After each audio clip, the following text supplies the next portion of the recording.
अस्सलाम वालेकुम। आज का जो टॉपिक है वो है डायनेमिक और स्टैटिक वेबसाइट में क्या फ़र्क होता है। ये दोनों टाइप्स हैं वेबसाइट की।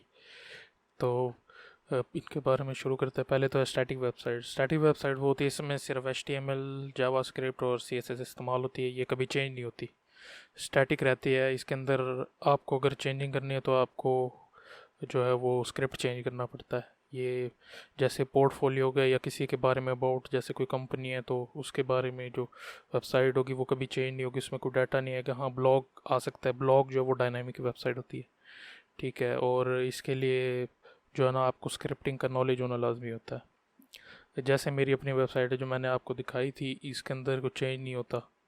तो और इसके अंदर जो आपने वन टाइम को वो जो स्क्रिप्ट कर दिया तो वही वहीं का वहीं रहेगा, और आपको अगर चेंज करना है तो आपको फिर उसके स्क्रिप्ट चेंज करना पड़ता है, ठीक है। तो डायनामिक वेबसाइट है। डायनामिक वेबसाइट वो होती है जिसके साथ डाटाबेस लिंक होता है, स्टैटिक के साथ लिंक नहीं होता।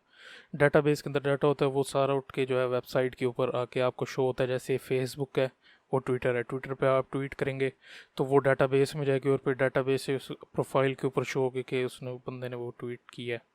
और फेसबुक भी ऐसे जो पोस्ट करेंगे वो उसके बाद जो है आपके फेसबुक प्रोफाइल के ऊपर शो होता है। अगर जो टेम्पलेट होता है वो हमेशा स्टैटिक होता है, ठीक है। जो फेसबुक का टेम्पलेट कभी चेंज नहीं होता, फेसबुक के अंदर जो डाटा आता है वो चेंज होता है।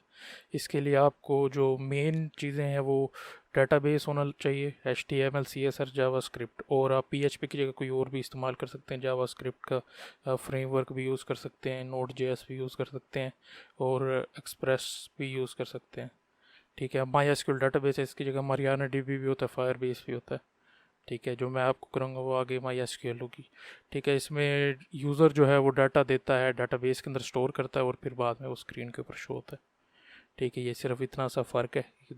जो डायनामिक वेबसाइट है ये आपकी वर्किंग के लिहाज से जो है ना वो $100+ में होती है, और जो स्टैटिक वेबसाइट है वो अप्रॉक्सीमेटली 30 to 50 अकॉर्डिंग टू आपकी नंबर ऑफ़ पेजेस उसके लिहाज से होती है, ठीक है। बस इतना सा है इसके बारे में। अगली जो वीडियो है वो डाटाबेस के बारे में, और उससे अगली जो वीडियो है कि वो CSS क्रैश कोर्स, ठीक है। तो देखने का शुक्रिया, अल्लाह हाफिज़।